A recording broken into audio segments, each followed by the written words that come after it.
Han pasado exactamente 8 meses y 3 días desde que escuché las palabras más duras de mi vida, palabras que todavía resuenan dentro de mí, como si hubieran sido dichas ayer.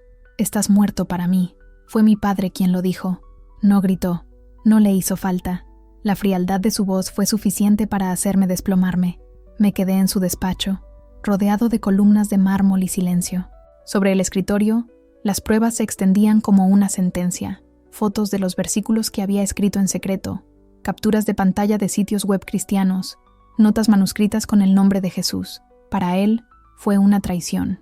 Para mí fue la libertad. Pero en ese momento perdí más que un nombre. Perdí mi identidad, mi hogar, mi familia. En ese momento dejé de ser la princesa Laila bint Faisal bin Abdulaziz, hija de uno de los hombres más influyentes de Arabia Saudita. El palacio donde crecí, con sus pasillos blancos y relucientes, se convirtió en mi prisión, y la corona de oro, que durante tanto tiempo había simbolizado honor y poder, pesaba como una cadena alrededor de mi cuello. Hoy les hablo desde una pequeña habitación en Atenas, 15 metros cuadrados apenas suficientes para una cama y una mesa, con paredes agrietadas y el constante ruido de gatos en el callejón. Aquí, el viento mediterráneo entra por las ventanas torcidas y me alborota el pelo. En la pared, una sencilla cruz de madera ocupa el lugar que antes ocupaba una caligrafía árabe enmarcada en oro. Es un contraste absurdo. Antes, dormía sobre sábanas egipcias que parecían nubes. Hoy, me las arreglo con un colchón que cruje con cada movimiento. Antes, comía banquetes dignos de reyes. Hoy, cocino ramen siempre que puedo. Antes, tenía criadas que se encargaban de todo. Ahora, lavo la ropa en un fregadero pequeño. ¿Y saben qué? Nunca me he sentido tan vivo. Me llamo Laila, o al menos lo era. Hoy, ese nombre suena a parte de una vida que ya no existe. Tengo 22 años, y durante casi todos esos años viví como una princesa. Estaba rodeada de lujo, poder y reglas. Mi padre era una figura casi mítica, un hombre cuya presencia hacía que los demás se inclinaran. Controlaba enormes empresas, y era respetado por todos los que se acercaban a él. Crecí en un mundo donde no me faltaba nada, excepto lo que más necesitaba. La verdad. El palacio donde crecí parecía sacado de un cuento de hadas. Mármol blanco, torres doradas que rozaban el cielo, jardines tan perfectos que parecían pintados a mano. Las fuentes susurraban constantemente, como si guardaran secretos ancestrales. Los pavos reales caminaban con la misma elegancia que las mujeres del harén. Todo resumaba poder y perfección. Pero allí, entre las sedas y el aroma de rosas, mi corazón empezó a hacerse preguntas. Preguntas que nadie quería responder. Y fue en secreto, oculto bajo los velos de la tradición, que descubrí el nombre que lo cambió todo: Jesús. Mi armario parecía más una pieza de museo que algo de uso común. Había vestidos bordados con hilo de plata que costaban más de lo que una familia entera podría ganar en años. Tenía todo lo que podía desear: criadas a mi disposición, chóferes con vehículos blindados esperando a toda hora, tutores privados que me enseñaban idiomas y artes, como si estuvieran moldeando a una futura reina. Pero por dentro, algo en mí estaba muriendo silenciosamente. Nada de eso llenaba el vacío que crecía en mi interior. Era como llevar una sombra donde quiera que iba. Cada mañana, me despertaba envuelta en sábanas de seda, mirando el techo dorado de mi habitación, y me preguntaba: ¿eso es todo? ¿Es esta la vida que todos envidian? El oro me refrescó la piel, los diamantes parecían piedras comunes, y las sonrisas de la gente a mi alrededor, cuanto más perfectas, más falsas parecían. Las normas religiosas dictaban cada paso. 5 veces al día, la llamada a la oración resonaba por los pasillos del palacio. Me arrodillaba, extendía la alfombra sobre los brillantes mosaicos, hacía los movimientos adecuados, pronunciaba las palabras adecuadas, pero todo era automático. Movía la boca, pero mi corazón permanecía en silencio. No sentía nada, solo un vacío seco, como tierra agrietada esperando agua. Durante el Ramadán, ayuné con mi familia. Pasábamos días y noches en rituales y festines, pero el hambre que más me dolía no era física, era espiritual. Vestía mi shilab con la elegancia que se esperaba de mí, pero por dentro sentía que desaparecía. Cada sermón que escuchaba hablaba del deber, de la obediencia, de honrar la tradición, pero lo que mi corazón anhelaba era verdadero. Yo quería a Dios, de una manera que nadie allí me pudo explicar. Mi padre me vigilaba constantemente. No era protección, era control. Cada palabra mía era mesurada, cada paso, vigilado. Él ya había decidido mi futuro, un matrimonio arreglado con otro príncipe, una vida de apariencias, acontecimientos, lujos sin libertad, todo para mantener intacto el sistema de poder que tanto apreciaba. Pero había algo dentro de mí que no se callaba, una chispa, una resistencia silenciosa, un anhelo. Las noches eran lo peor. Me sentaba junto a la ventana, contemplando las luces de Riad brillar como una interminable alfombra de joyas artificiales. La ciudad parecía viva, pero no me sentía parte de ella. Era como si hubiera un cristal invisible entre el mundo y yo, y no podía romperlo. Le susurraba mis preguntas al viento. ¿Hay algo más allá de todo esto? ¿Hay un Dios que realmente me ve? ¿Que me ama de verdad? Estas preguntas quedaron en el aire, sin respuesta, pero su silencio ya era el comienzo de algo. La respuesta vino de un lugar inesperado, la pantalla de una computadora. Mi padre, queriendo mostrarle al mundo lo moderno que era, me permitió cursar estudios universitarios en línea. Pocas mujeres en Arabia Saudita tenían este privilegio. Para él, era solo una pieza más en la fachada del progreso. Para mí, era una puerta abierta. Y fue allí, en esa pantalla fría, donde empecé a encontrar algo que ardía como fuego, palabras que me llegaban directamente al alma, historias de amor y redención, de un Dios que no exigía perfección, sino que ofrecía perdón. Un nombre empezó a aparecer con frecuencia: Jesús. Elegí estudiar literatura inglesa porque, a ojos de mi padre, era un campo seguro, nada de política, religión ni ningún tema que pudiera despertar sospechas. Era solo arte, poesía, historia antigua, algo hermoso y, en teoría, inofensivo. Las clases las impartía la Universidad de Oxford, y 2 veces por semana me conectaba desde mi despacho privado, una sala circular en lo alto de la torre este del palacio. Desde allí, las ventanas de cristal blindado me ofrecían una vista casi infinita del desierto, un océano de arena que parecía reflejar lo que sentía en mi interior: inmensidad, aislamiento, silencio. La profesora se llamaba Dora Margaret Thompson, una mujer de mediana edad con un moño bien peinado, gafas finas y ojos azules que parecían albergar años de historias inéditas. Su voz, con un acento británico ligero y elegante, tenía algo reconfortante. Cada vez que hablaba, era como si, por unos minutos, ya no estuviera atrapada en el palacio, sino caminando entre los árboles húmedos de Inglaterra, oliendo la lluvia y las páginas antiguas de los libros. Al principio, era todo lo que esperaba. Análisis de Shakespeare, ensayos sobre Jane Austen, debates sobre poesía victoriana. Era justo el tipo de contenido que podía consumir sin miedo. Pero entonces, una tarde sofocante, ocurrió algo diferente. El sol quemaba contra el cristal de mi habitación y el aire acondicionado zumbaba para mantener el calor a raya. El doctor Thompson hablaba de una obra llamada El Peregrino, de John Bunyan, hasta entonces desconocido para mí. De repente, su tono cambió. Su voz se volvió más lenta y grave, como si fuera algo personal. «Este libro no es solo literatura», dijo, mirando directamente a la cámara. «Es la historia de un alma que abandona la ciudad de la destrucción para buscar la ciudad celestial. Es el viaje de alguien que decide seguir la verdad, aunque le cueste todo».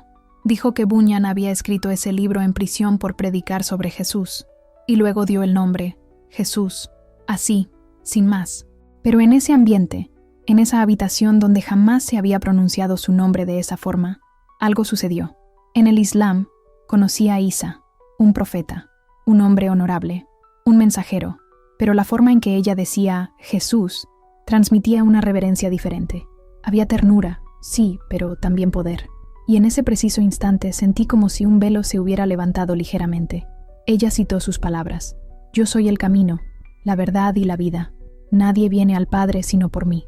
Esas palabras flotaron por la habitación como si tuvieran vida propia.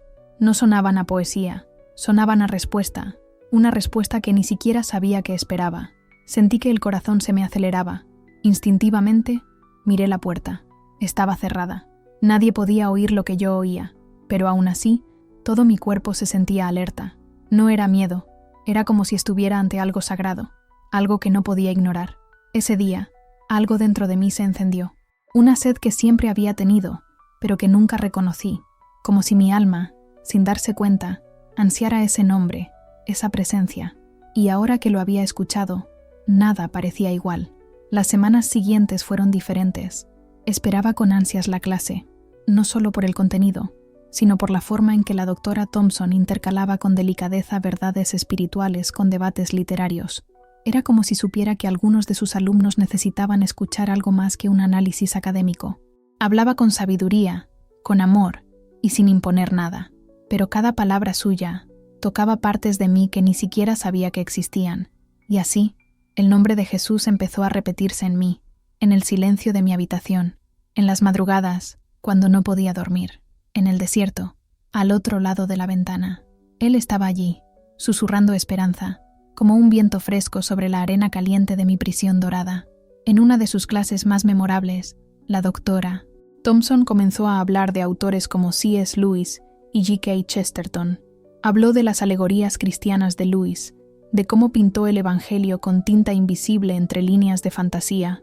Habló del viaje filosófico de Chesterton, un hombre escéptico que tropezó con la verdad y, en lugar de huir, se dejó encontrar por ella. Para estos escritores, explicó, la fe cristiana no era un límite para la mente, sino la llave que abría las puertas del entendimiento. La literatura cristiana no rehúye las grandes preguntas, dijo, mirando fijamente a la cámara. Las abraza, porque la verdad no teme ser examinada. Solo las mentiras necesitan esconderse en la oscuridad. Esas palabras me impactaron como una descarga eléctrica. Por primera vez, alguien me decía que dudar no era pecado, sino parte del camino, que cuestionar no era rebelión, sino un paso legítimo hacia la verdad. Empecé a escribir frenéticamente, no solo notas sobre autores y textos, sino frases enteras sobre Jesús. Cada vez que aparecía su nombre, lo anotaba. Cada cita bíblica, cada explicación, cada pequeña mención, todo era oro para mí, un oro que por fin tenía sentido. Escondí estas notas en una caja de madera, que enterré entre mis libros de poesía árabe, como quien custodia algo preciado y peligroso. Y lo era, muy peligroso, pero no pude detenerme. Fue como recuperar el aliento tras años bajo el agua. En una clase en particular, la doctora Thompson habló sobre la gracia. La gracia, dijo con lágrimas en los ojos, es el amor de Dios dado a quienes no lo merecen.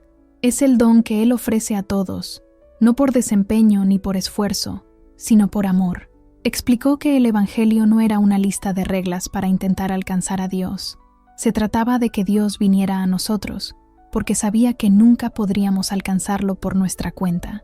Y entonces dijo algo que me desgarró el corazón como nunca antes había dicho. No necesitas ganarte el amor de Dios. Él ya te ama. Jesús pagó por cada error, cada caída, cada pecado. La salvación no es un salario, es un regalo. No pude contenerlo. Las lágrimas fluyeron, silenciosas, calientes, puras. Había pasado toda mi vida intentando ser perfecta, intentando merecer el amor de Alá, realizando rituales, ayunando, rezando, obedeciendo, sin sentirme nunca suficiente. Y ahora, alguien me decía que ya era amada, que no necesitaba luchar por ello, que Jesús ya había hecho por mí lo que yo jamás podría hacer sola. Después de cada clase, me sentaba en silencio, mirando la pantalla en blanco, como si el mundo hubiera cambiado, y yo aún intentara comprender qué significaba. El vacío que me había atormentado durante años, ese que ni el lujo, ni el prestigio, ni la religión podían llenar, empezó a dar paso a algo nuevo, algo ligero, algo vivo, esperanza. Pero junto con esta esperanza llegó el miedo. En Arabia Saudita, convertirse al cristianismo no es solo una decisión religiosa, se considera un delito, apostasía, castigado con prisión, o algo peor. Conocí casos, historias susurradas de personas que desaparecieron. El simple hecho de poseer una Biblia podía ser motivo de castigo. Vivía en un palacio rodeado de cámaras, guardias y muros gruesos, pero en el fondo sabía que este lugar era una prisión disfrazada de paraíso. Empecé a caminar por la cuerda floja. Por fuera, seguía la misma rutina de siempre. Vestía elegantemente mi jilab, rezaba en los momentos oportunos. Me sentaba a la mesa con mi familia y charlábamos de cosas triviales, pero por dentro, algo se revelaba, algo ardía, y cada vez que mi corazón pronunciaba en silencio el nombre de Jesús, era como si cometiera el acto más peligroso, y a la vez, el más liberador. La voz que oía en lo profundo de mi corazón se fue haciendo más clara con el paso de las semanas. Era suave, pero firme. Decía, buscad y encontraréis, llamad y se os abrirá. Mi búsqueda se convirtió en mi secreto más íntimo. Empecé a acceder con cautela a sitios web cristianos a través de redes ocultas. Descargaba sermones, leía fragmentos de la Biblia a escondidas y anotaba frases en cuadernos de literatura falsos. Cada palabra parecía nutrirme, como pan para un alma hambrienta. Sabía que lo estaba arriesgando todo, mi libertad, mi nombre, mi vida, pero había llegado a un punto en el que seguir viviendo sin la verdad sería peor que morir con ella. Cada clic en la computadora era un riesgo, lo sabía. Todo podía ser rastreado, cada inicio de sesión, cada búsqueda, cada segundo en línea, pero la sed que crecía en mi interior era más fuerte que el miedo. Era como estar en el desierto durante días y finalmente ver un manantial a lo lejos. No podía ignorarlo. Empecé a usar la red interna del palacio en horarios inusuales, entre las 2 y las 4 de la mañana, cuando el silencio era absoluto y ni siquiera los sirvientes caminaban por los pasillos. Envuelto en una bata de terciopelo, descalzo, caminé por el frío suelo de mármol hasta mi oficina. La luz azul del monitor era lo único que me acompañaba en ese refugio secreto, mi santuario oculto. Los sitios web cristianos, por supuesto, estaban bloqueados. Pero recordé una clase de informática donde un profesor había hablado, casi como si compartiera un secreto, sobre las VPN, redes privadas que cambian la ubicación virtual del usuario. Con manos temblorosas, instalé el programa. Mis dedos dudaron antes de hacer clic. Fue como abrir una puerta que ya no podía cerrarse. Y entonces ocurrió lo imposible. La página se cargó. Mi primera búsqueda fue sencilla. Evangelio de Juan. Quería entender dónde empezó todo para los cristianos. Lo que leían, lo que veían en Jesús. Y desde las primeras palabras, supe que algo extraordinario me esperaba. En el principio era el Verbo, y el Verbo era con Dios, y el Verbo era Dios. Me quedé allí, inmóvil, leyendo esa frase una y otra vez. Era como si esas palabras hubieran sido escritas especialmente para mí. Cada versículo parecía encender una luz en mi interior. Seguí leyendo sobre Jesús y la samaritana, sobre el agua viva que calma la sed del alma, sobre la luz que vino al mundo, sobre un amor tan profundo que se entregó por los demás. Y entonces, Juan 8:32 cayó como un trueno silencioso sobre mi corazón. Y conoceréis la verdad, y la verdad os hará libres. En ese momento lloré.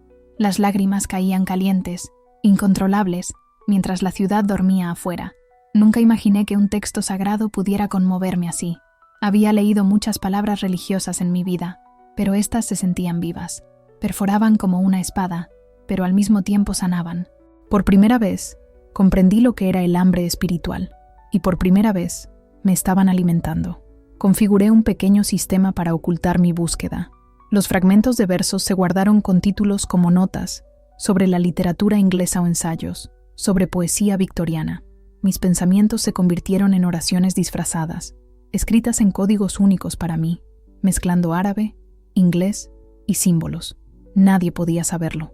Las primeras veces que le recé a Jesús, me sentía tímido, temblando. No sabía exactamente qué decir. Mis rodillas rozaron la alfombra persa. Mi mirada no se dirigió a la Meca, sino al techo dorado, como si buscara un paraíso más allá. Susurré suavemente: Jesús, si eres real, si de verdad eres el Hijo de Dios, si todo lo que leo es verdad, entonces muéstramelo. No sé qué más hacer. Tengo miedo, pero también esperanza. Estoy buscando, y de alguna manera, Él respondió, no con truenos, no con milagros visibles, sino con paz. Una paz profunda y serena me invadió como una fragancia que perdura incluso después de que pasa la brisa. Era como si mi alma, siempre inquieta, finalmente encontrara descanso. El mundo a mi alrededor seguía igual, controlado, vigilado, peligroso. Pero en mi interior, algo había cambiado. Empecé a verlo todo de otra manera. Durante las oraciones familiares, mientras mis labios recitaban versículos del Corán, mi mente se dirigía a los salmos que leía en secreto. Cuando el imán habló de la ira de Dios, recordé las palabras de Jesús: «Venid a mí todos los que estáis cansados y agobiados, y yo os haré descansar». Empecé a sonreír más, no porque algo externo hubiera cambiado, sino porque algo dentro de mí había nacido. Una de las criadas comentó que me veía diferente, más luminosa, más tranquila. No sabía que la razón no era un vestido nuevo ni un perfume caro, era la libertad interior. Pero mantener esa doble vida era agotador. Era como vivir entre dos mundos, dos dioses, dos identidades. Sabía que no podía seguir así mucho más tiempo, que en algún momento tendría que elegir, y esa elección se acercaba. Mi padre empezó a notarlo. No eran grandes gestos, sino pequeños detalles. Pasaba más tiempo en mi habitación. Mis preguntas en la mesa dejaron de ser sobre eventos sociales o política y empezaron a tocar temas existenciales, sobre el alma, sobre el propósito, sobre lo que realmente significa vivir. Entonces, dijo una noche, entre un sorbo de té y el tintineo del cristal sobre la mesa, sus ojos me clavaron con la precisión de un halcón. Te ves diferente, pensativo. ¿Te preocupa algo? Sentí que mi corazón latía con fuerza en mi pecho, tan fuerte que por un momento pensé que podía oírlo. Estoy inmerso en mis estudios, papá. La literatura tiene el poder de hacernos reflexionar sobre la vida, asintió, con una media sonrisa que no llegó a sus ojos. Y en ese instante lo supe. No acababa de creerlo. Había un atisbo de sospecha. Aún no sabía qué era, pero sabía que algo se movía, y no era pequeño. Las noches se convirtieron en mi salvación y mi carga. Me encerraba en mi habitación, encendía solo una pequeña lámpara y me sumergía en las escrituras, en los testimonios de cristianos perseguidos, en sermones ocultos en archivos de audio. Cada palabra era alimento y fuego. Era como ver, por primera vez, el mapa de un mundo que siempre supe que existía, pero que nunca me habían mostrado. Leí sobre ex musulmanes que encontraron a Cristo, y también sobre el precio que pagaron. Niños expulsados de sus hogares, hermanas encerradas en habitaciones durante meses, hombres y mujeres desheredados, perseguidos, asesinados por atreverse a seguir la voz que los llamaba desde dentro. Me asustó, me destrozó, pero al mismo tiempo me fortaleció. No era el único. No estaba solo. La lucha interna era brutal. Una parte de mí quería borrarlo todo, eliminar cada archivo, destruir cada nota, correr de vuelta a los brazos fríos de la obediencia automática, volver a ser la hija perfecta, la princesa honorable. Pero la otra parte ya había saboreado algo más real que cualquier joya, más auténtico que cualquier enseñanza que hubiera recibido. Y esa voz suave y constante que no me dejaba. Laila, estoy aquí. Empecé a orar como nunca antes. No eran oraciones memorizadas. Eran llantos silenciosos de alguien que sabía que se acercaba a un punto sin retorno. Jesús, si eres real, si eres quien dicen ser, entonces muéstramelo. Te necesito. Pero dame sabiduría. No quiero perder a mi familia. No quiero perder mi vida. Pero también no quiero perder la verdad. No sabía esa noche que la oración se convertiría en el punto de inflexión en mi vida. La respuesta no llegó con truenos ni visiones.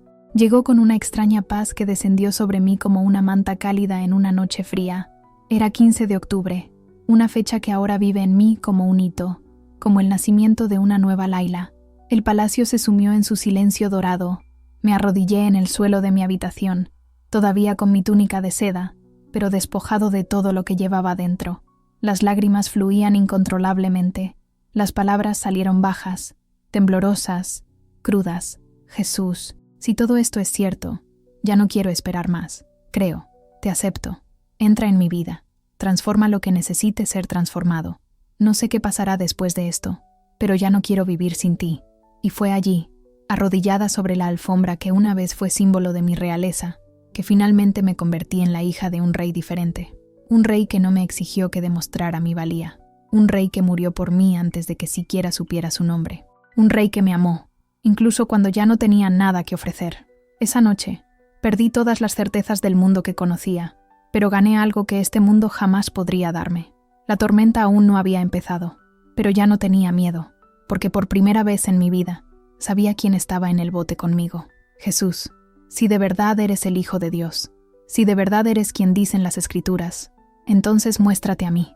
No puedo seguir viviendo en esta incertidumbre. Necesito saber la verdad. Las palabras salieron de mis labios en un susurro, pero estaban cargadas de una urgencia tan cruda que apenas reconocí mi propia voz. Y entonces, algo sucedió. No puedo explicar cómo ni por qué. Solo sé que sucedió. La habitación se llenó de una luz que provenía de la nada, pero que, sin embargo, parecía provenir de todas partes. Una luz cálida y dorada, suave como un amanecer, pero con una presencia tan fuerte que me detuvo el corazón por un instante. Era como si el aire se hubiera vuelto sagrado, pesado, denso, como si cada partícula llevara la presencia de algo eterno. Y entonces lo vi. Una figura caminó hacia mí. Sus pasos no hacían ruido, pero su presencia llenaba el espacio de forma abrumadora, como si el cielo mismo hubiera descendido a mi encuentro. Lo supe al instante. Era Él. Era Jesús. No necesitaba que dijera su nombre. No necesitaba pruebas ni explicaciones. Mi alma simplemente... Tú lo sabías, fue como si hubiera estado esperando este momento toda mi vida, sin siquiera saberlo. Sus ojos, sus ojos, eran como ventanas a una eternidad llena de compasión. Me veían completamente, cada miedo, cada defecto, cada parte rota de mí. Y aún así, me amaban. Llevaba una túnica blanca, no como las telas que yo usaba en el palacio, sino como hecha de la misma luz que iluminaba la habitación. Y entonces lo vi, las cicatrices, en sus manos, marcas que brillaban como pequeñas estrellas, signos de dolor y de amor. Allá, dijo, y su voz era como agua corriendo suavemente sobre las piedras, tranquila, pero con una autoridad que hacía temblar cada célula de mi cuerpo. Te vi buscándome, te oí llamarme, y vine a mostrarte la verdad. Me flaquearon las piernas, caí postrado. Mi rostro tocó el suelo como si supiera que ese era el único lugar donde podía estar ante él, pero no temblaba de miedo. Era reverencia, era adoración, era rendición. Y entonces me tocó el hombro, un toque leve, pero que rompió todas las defensas que había construido a lo largo de los años. Empecé a llorar, no de desesperación, sino de alivio, de encuentro, de verdad. Levántate, hija mía, él dijo. No viniste a mí para doblegarte de terror, viniste a caminar en libertad. Me ayudó a incorporarme, y cuando volví a mirarlo a los ojos, algo dentro de mí se rompió, pero no con dolor. Fue como si el caparazón que había cargado durante años finalmente se hubiera roto, y algo vivo, algo real, comenzara a respirar por primera vez. Tengo miedo, susurré. Mi voz se quebraba. Tengo miedo de lo que esto significa, de lo que podría perder. Él sonrió. Y esa sonrisa, no hay oro en el mundo que brille más. Era el tipo de sonrisa que cura, que comprende, que acoge, y sin embargo, desafía. ¿Qué puedes perder realmente, Laila? Él preguntó. ¿Un palacio que es una prisión? ¿Una corona que es una carga? ¿Una vida que nunca fue realmente tuya? Extendió la mano, y cuando toqué la paz ha llegado. Una paz fuera de lo común. Era como si el universo mismo hubiera dejado de girar por un instante, como si el peso de años de miedo, duda y vacío finalmente se hubiera desvanecido. Era luz, era libre. Por primera vez, verdaderamente libre. Yo soy el camino, él dijo. La verdad y la vida. No vine a pedirte que perdieras la vida. Vine a ofrecerte una nueva. En ese momento, todo cobró sentido. Todo lo que era, todo lo que tenía, todo lo que creía ser, se derrumbó. Pero lo que quedó en pie fue infinitamente más valioso, porque era real, era eterno. Ya no era solo una princesa, era una hija, hija del rey que no impone, sino que invita, que no exige sacrificios de sangre, sino que se sacrifica por amor, que no gobierna con miedo, sino con gracia. Y allí, en esa habitación silenciosa, rodeada de luz y lágrimas, entregué mi vida, toda, sin reservas, porque nada más valía tanto como él. La traición llegó envuelta en seda y perfume, de la persona que menos esperaba, Amal, mi prima, mi confidente de la infancia, la única que compartía conmigo secretos susurrados en el silencio de la noche. Su padre, mi hermano menor, la hizo parte de la misma red real, lo suficientemente cercana para ser mi amiga, lo suficientemente distante para albergar sus propias ambiciones. Durante semanas después de mi encuentro con Jesús, intenté mantener mi rutina anterior, pero el cambio era indisimulado. Era como intentar tapar el sol con un velo fino. La luz se me escapaba, revelándose sin control. Sonreí con una paz renovada, una calma que nunca había conocido, y hablé con una esperanza que confundía e inquietaba a quienes me rodeaban. Amal, sin embargo, lo observaba todo, no con la inocente curiosidad de antes, sino con ojos que buscaban algo que usar en mi contra. Fue en una noche silenciosa que apareció en mi habitación, mientras yo leía a escondidas un texto sobre el perdón y la gracia. La puerta se abrió sin previo aviso y ella entró, con pasos suaves como un suspiro, pero llenos de intención. «Laila», dijo con voz dulce pero con un toque gélido, «tenemos que hablar, no puedes seguir así. Todo el mundo habla». Sentí una opresión en el pecho, y la verdad me impactó como una cuchilla afilada. Ella lo había descubierto. Intenté mantener la calma, disimular la tormenta que crecía en mi interior. ¿Sobre qué?, pregunté intentando sonar indiferente. Ella sonrió, esa sonrisa que yo conocía tan bien y que ahora parecía una trampa. Sobre tus lecturas, tus cambios, tus susurros en la oscuridad.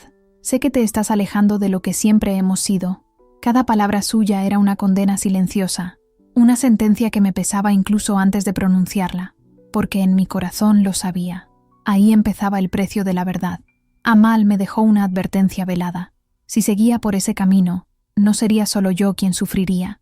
Mi familia, mi padre, nuestro nombre, todo estaría en peligro.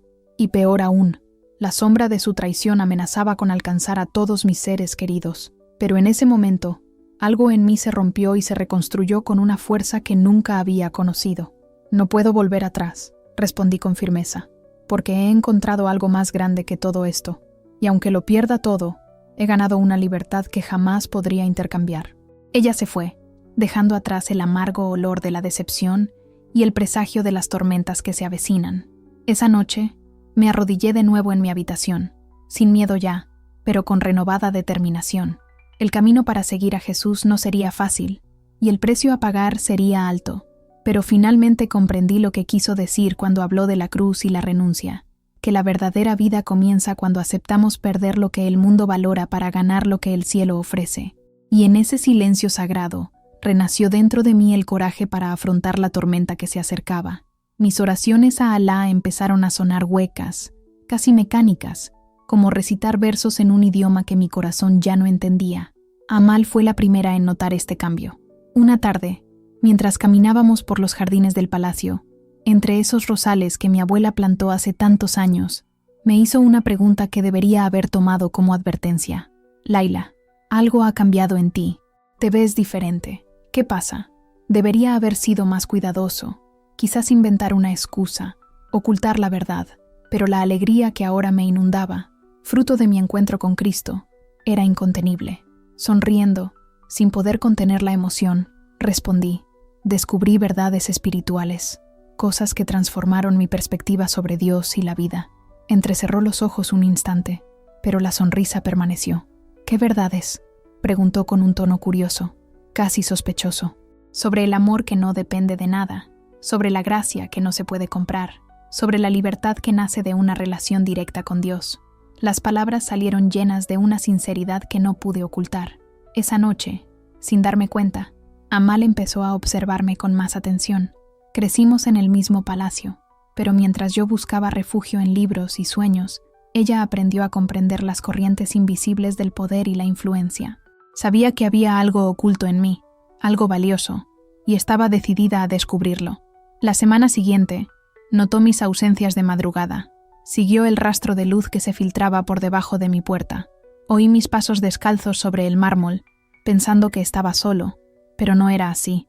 Su curiosidad se convirtió en sospecha, y la sospecha, en una misión. La noche del 3 de noviembre, mientras estaba absorto en la lectura del Evangelio de Mateo, Amal actuó. Con una llave maestra que les había robado a las criadas, entró en mi habitación silenciosamente mientras yo salía al baño.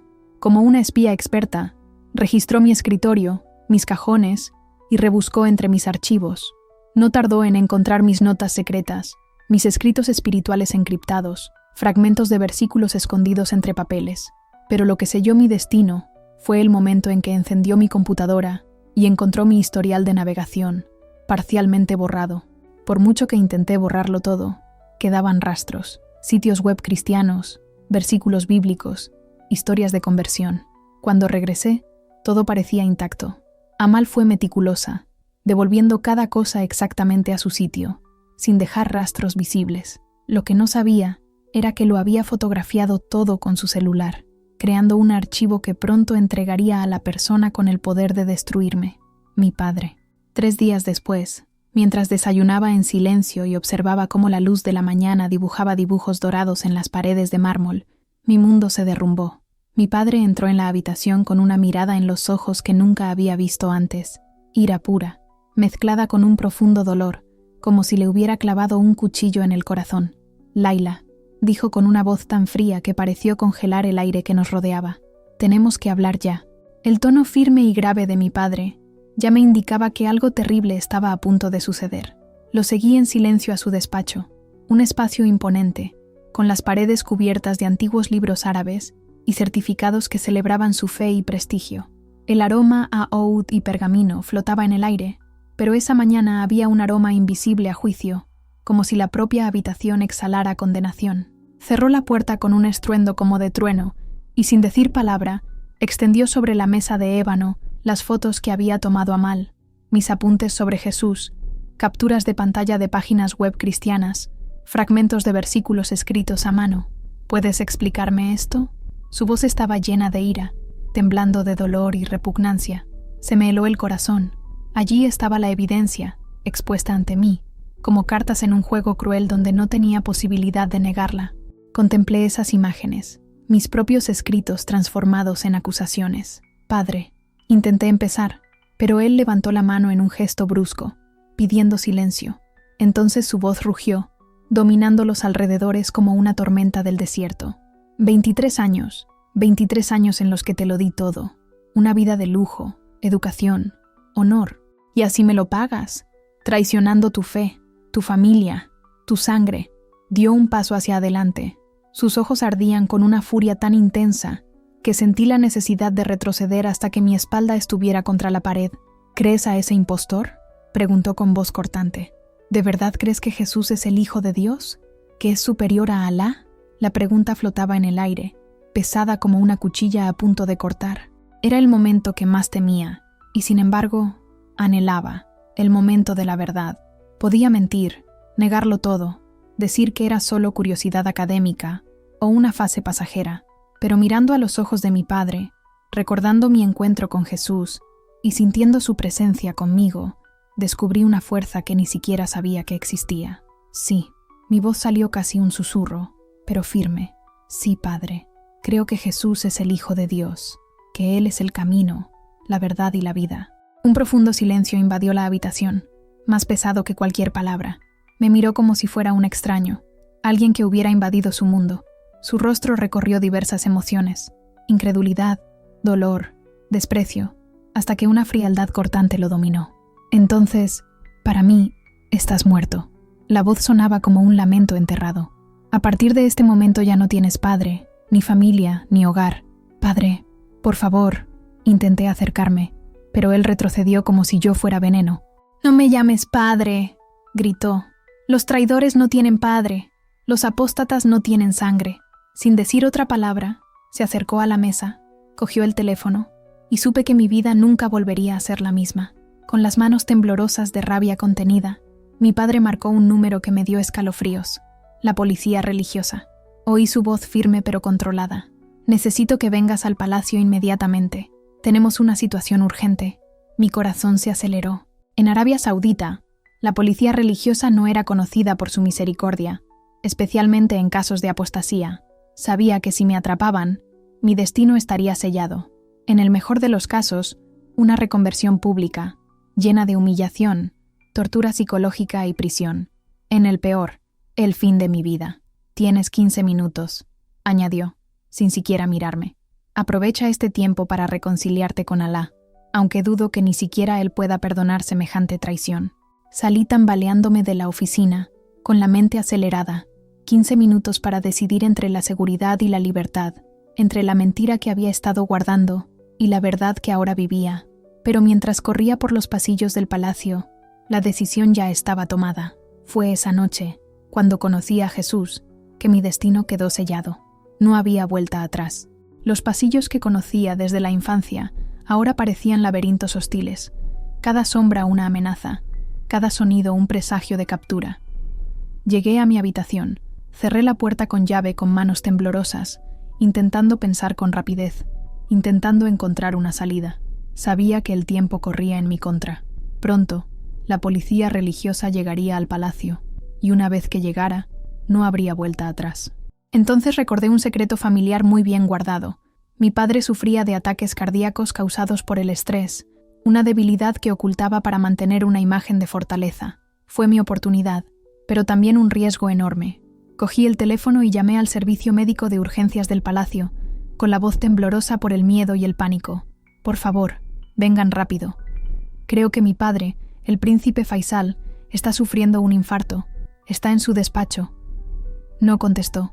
Colgué y volví a llamar, esta vez a nuestro médico particular, repitiendo la historia y añadiendo detalles para hacerla más creíble.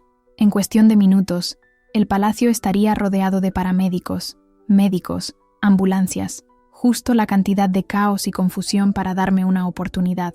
Mientras esperaba, empaqué lo esencial: documentos importantes, dinero, medicinas y mi pasaporte. Todo cabía en una pequeña bolsa que podía llevar conmigo. Me dolía el corazón al dejar atrás las fotos de la infancia, las joyas de mi abuela, los libros que habían sido mis compañeros silenciosos durante años. Sabía que dejaba atrás mucho más que cosas materiales. Dejaba atrás una vida entera para abrazar algo que podía costarme todo, excepto la libertad de mi alma. Pero entonces mis ojos se posaron en algo que no podía quitarme de la cabeza. Una pequeña cruz de oro, escondida en lo profundo de mi joyero, un discreto símbolo de la fe que había descubierto en secreto. Aun siendo tan simple, cargaba con el peso de lo que había ganado y de lo que estaba a punto de perder. Con cuidado, guardé la cruz en mi bolsillo, cerca de mi corazón. Pronto, el sonido de las sirenas llenó el aire. Miré por la ventana y vi ambulancias entrando por la puerta principal, seguidas de coches de seguridad del palacio. El caos que esperaba estaba allí, vivo y palpitante. Ahora tenía que afrontar lo más difícil: fingir una crisis nerviosa para justificar mi partida.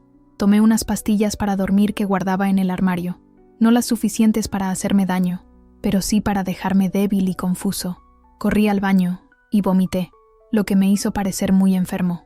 Salí tambaleándome de la habitación, con pasos vacilantes, hacia la oficina de mi padre. El pasillo bullía de actividad: médicos corriendo, mucamas llorando, guardias de seguridad intentando controlar la situación. Vi a mi padre siendo llevado en camilla, consciente, pero visiblemente perdido en la confusión que mi mentira había causado. Una criada me vio y exclamó: «Ahí estás». Estábamos tan preocupados. Me apoyé en la pared, fingiendo que estaba a punto de desplomarme. No puedo respirar», susurré, agarrándome el pecho. «Mi papá va a estar bien». El doctor, Hassan, nuestro médico particular, llegó rápidamente. «Laila, necesitas tranquilizarte. Tu padre está estable, pero tú pareces estar en shock. ¿Cuándo comiste por última vez?» «No lo sé», respondí, casi sin fuerzas. Todo está un poco confuso. La desesperación me invadió, y justo en el momento preciso, me desmayé, pero con un control casi teatral. Mi cuerpo se relajó lo suficiente como para parecer que me desplomaba, pero sin perder el conocimiento por completo. El médico empezó a examinarme, mientras yo murmuraba tonterías sobre lo insoportable que era ver a mi padre en ese estado. «Necesita atención médica inmediata», decretó el doctor Hassan. «Recomiendo que la llevemos a una clínica privada en Londres. Allí tendrán los recursos necesarios para tratar un trauma como este. Y lo más importante, estará fuera del país, lejos de la policía religiosa». Mi padre, todavía en la camilla y casi inconsciente por los sedantes, asintió con dificultad. «Haz lo que sea necesario. Cuida de mi hija». En cuestión de horas, estaba en un jet privado rumbo a Londres, acompañada por una enfermera y un médico que realmente creían en mi sufrimiento. Era el comienzo de una nueva etapa, una huida necesaria hacia la libertad. Durante todo el vuelo, seguí fingiendo estar sedada, con los ojos cerrados y el cuerpo inmóvil, pero por dentro, mi corazón era un torbellino de miedo y esperanza. Al dejar atrás Riad, miré por la ventana cómo las luces de la ciudad se desvanecían en la oscuridad. Sabía que era la última vez que vería mi hogar, la última vez que sería una princesa. Toqué la pequeña cruz que llevaba en el bolsillo y susurré en silencio: «Jesús, estoy en tus manos. Guíame a donde debo ir». Londres era solo el comienzo de este nuevo viaje. Sabía que mi padre se recuperaría, que me buscaría, y necesitaba un lugar donde refugiarme, donde mi fe pudiera florecer sin miedo. Mientras el avión surcaba el cielo nocturno, aún no sabía que mi destino final sería una modesta habitación en Atenas, un lugar donde encontraría más que un refugio. Allí descubriría mi propósito y comprendería que perder una corona terrenal me otorgaría una ciudadanía celestial que ningún poder humano podría arrebatarme. El precio fue alto, pero la recompensa valió cada sacrificio. Londres me recibió con su típica lluvia gris, pero para mí, esas calles frías eran el símbolo de la libertad. Pasé 3 días en la clínica privada, manteniendo la fachada de una joven frágil que había sufrido una crisis nerviosa, mientras mi mente se apresuraba a planear mi siguiente paso. Sabía que me quedaba poco tiempo. Pronto mi padre comprendería que lo habían engañado. Al tercer día, mientras fingía dormir, oí a la enfermera hablar por teléfono con alguien del palacio. Sí, está mejorando, pero aún está frágil. Creo que necesita más tiempo. Luego mencionó que el príncipe quería hablar conmigo al día siguiente. Se me heló el corazón. Si mi padre me hablara en persona, toda mi mentira se derrumbaría. Esa noche, mientras la clínica dormía, comencé la segunda etapa de mi escape. Usé mi computadora para acceder a mi cuenta bancaria y transferí todo a una cuenta en Grecia que abrí en línea. Elegí Grecia porque sabía que había una comunidad de refugiados cristianos de Oriente Medio y porque su ubicación facilitaría una huida rápida en caso de necesidad.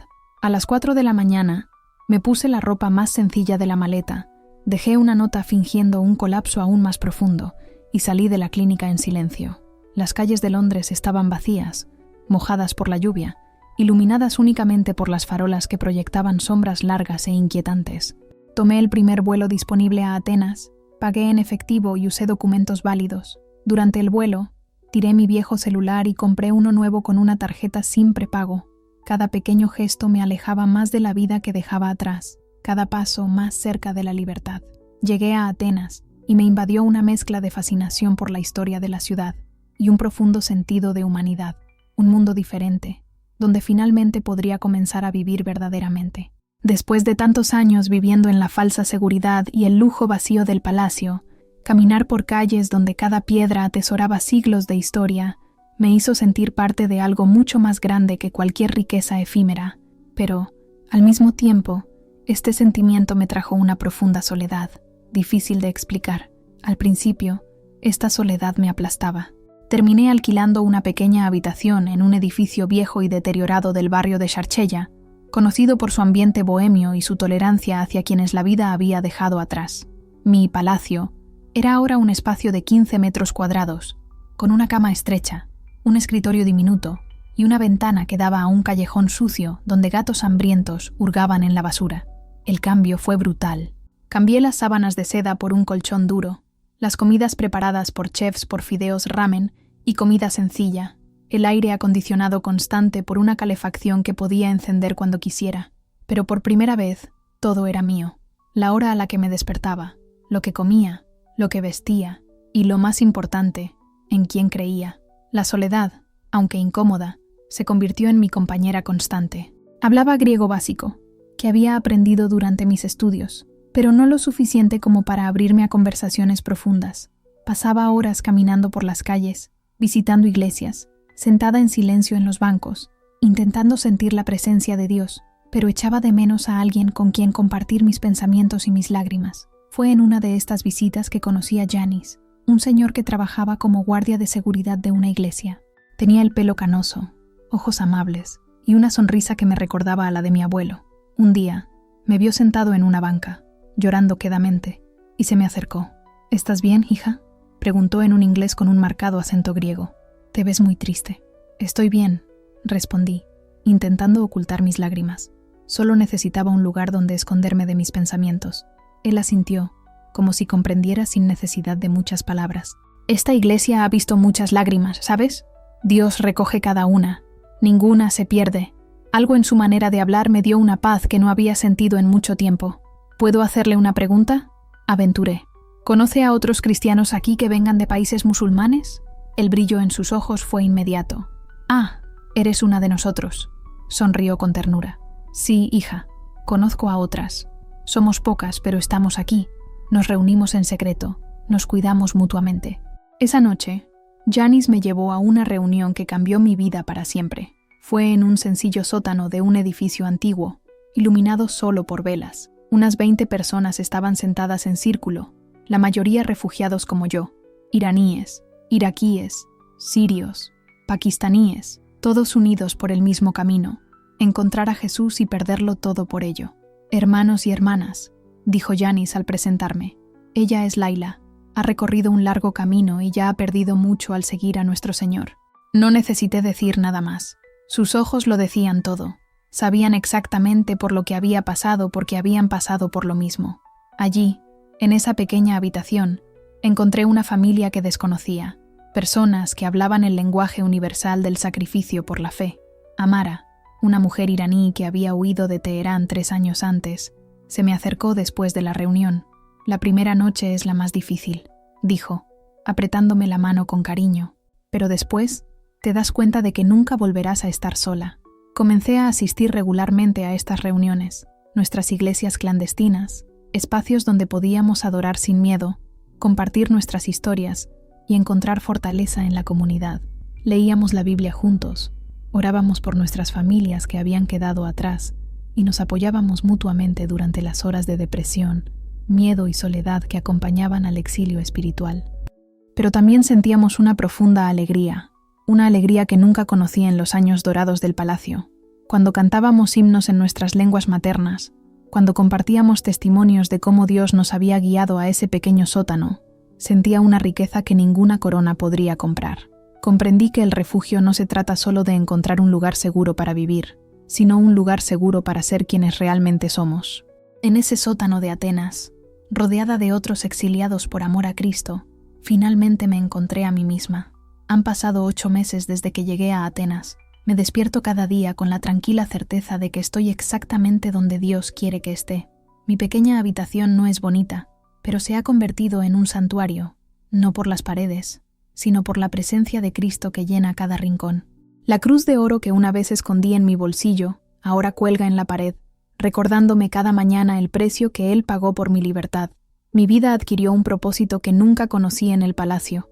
Me convertí en la voz de quienes aún estaban perdidos, hambrientos de la verdad, aterrorizados por las consecuencias. Todos los miércoles por la noche, cuando nuestra pequeña congregación se reúne en el sótano, comparto mi testimonio con los nuevos refugiados que llegan buscando esperanza. Me llamo Laila. Siempre empiezo así. Fui una princesa saudí que lo perdió todo por seguir a Cristo, pero también soy una mujer que lo ganó todo al encontrarlo. Los rostros que me escuchan son reflejos de mi propio pasado. Ojos llenos de dolor, manos temblorosas de miedo, corazones pesados por decisiones que lo cambiaron todo. Pero también veo algo más, una chispa de esperanza que reconozco porque yo también la tuve. Les hablo de palacios de mármol que eran prisiones, de coronas que pesaban como cadenas, de banquetes que no pudieron saciar el hambre de mi alma. Les hablo de la noche que conocí a Jesús, de la paz que inundó mi corazón cuando dijo: «Yo soy el camino, la verdad y la vida». El costo fue alto. Digo esto porque sería cruel mentirte. Perdí a mi familia, mi hogar, mi identidad, mi seguridad, pero gané algo infinitamente más valioso: mi alma, la vida eterna, una familia que nunca me abandonará. Los riesgos son reales y constantes. Sé que mi padre no ha dejado de buscarme, que tiene contactos por toda Europa, que cada día que sigo visible es un día más que pongo en riesgo mi libertad. Pero la libertad que he alcanzado no tiene precio, y por eso estoy aquí, para ser una luz en la oscuridad, para mostrarles a quienes me siguen que, incluso en el exilio, el amor de Cristo nunca me abandona. Pero también sé que Dios me puso aquí por una razón, y no puedo huir de su llamado. Hace 3 semanas, una joven llamada Fátima llegó a nuestra reunión.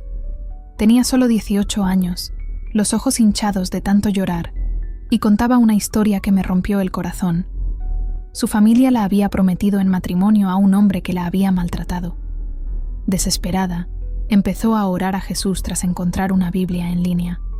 «No lo sé», me susurró después de la reunión. «Tengo mucho miedo. Mi familia me encontrará. Me castigarán. Quizás sea mejor volver y hacer como si nada hubiera pasado». Tomé sus manos temblorosas entre las mías, sintiendo el miedo que ella albergaba, el mismo miedo que una vez habitó mi corazón. «Fátima», le dije, «tenía un palacio, y lo dejé. Tienes una prisión, pero puedes escapar. Yo perdí los lujos, pero tú puedes liberarte de las cadenas». Sus ojos se llenaron de lágrimas, pero también de una luz, una nueva determinación. «¿Cómo supiste que valía la pena?», me preguntó. «Porque», respondí, «la libertad que Cristo ofrece no es solo para la otra vida, sino también para esta. Es la libertad de ser quien realmente eres, de amar sin miedo, de vivir sin mentiras». Esa noche, Fátima oró conmigo para recibir a Cristo. Al terminar, su rostro había cambiado. La desesperación había sido reemplazada por una paz que reconocí de inmediato, porque la había experimentado yo mismo. Hoy, ella también da testimonio. Su historia toca corazones a los que el mío no pudo llegar. Dios usa nuestras diferentes experiencias para llegar a diferentes personas, tejiendo una red de esperanza que se extiende por toda la ciudad. Los peligros son reales y constantes. Recibo mensajes anónimos llenos de amenazas. Veo caras conocidas en la calle y me pregunto si son espías o meras coincidencias. Mi apartamento ha sido registrado 2 veces, aunque nunca he podido demostrar quién está detrás. Pero cada amenaza, cada miedo, cada momento de peligro me recuerda que estoy en una guerra espiritual que vale la pena pelear, porque no estoy solo. Tengo una familia que me ama incondicionalmente, un Salvador que murió por mí y un propósito que da sentido a cada día. Tengo hermanos y hermanas que entienden mi historia, comparten mi fe y estarían dispuestos a arriesgarlo todo para protegerme, igual que yo lo haría por ellos. La esperanza que me sostiene es simple, pero poderosa. Sé que Dios está transformando vidas a través de mi testimonio. Cada persona que encuentra a Cristo a través de mi historia es una victoria sobre la oscuridad, una luz que brilla en un mundo que necesita desesperadamente esperanza. Miro hacia el futuro con una confianza que nunca tuve en Palacio. No sé si algún día podré regresar a mi país, si algún día podré reconciliarme con mi familia, si algún día podré vivir abiertamente, sin miedo, pero sé que estoy en las manos de Dios y que sus planes para mí son perfectos. Esta noche, como todas las noches, me arrodillo junto a mi cama en esta pequeña habitación de Atenas. Sostengo mi cruz dorada y rezo. Jesús, gracias por salvarme. Gracias por darme una historia que puede cambiar vidas. Usa mi pérdida para el beneficio de otros. Usa mi dolor para la sanación de otros. Usa mi testimonio para traer más hijos e hijas a casa contigo. En la quietud de la noche mediterránea, siento su presencia. Oigo su voz susurrando en mi corazón. Muy bien, hija mía. Muy bien, Señor Jesús. Que mi historia inspire a otros a buscarte, cueste lo que cueste, porque tú vales más que cualquier cosa que este mundo pueda ofrecer. Amén.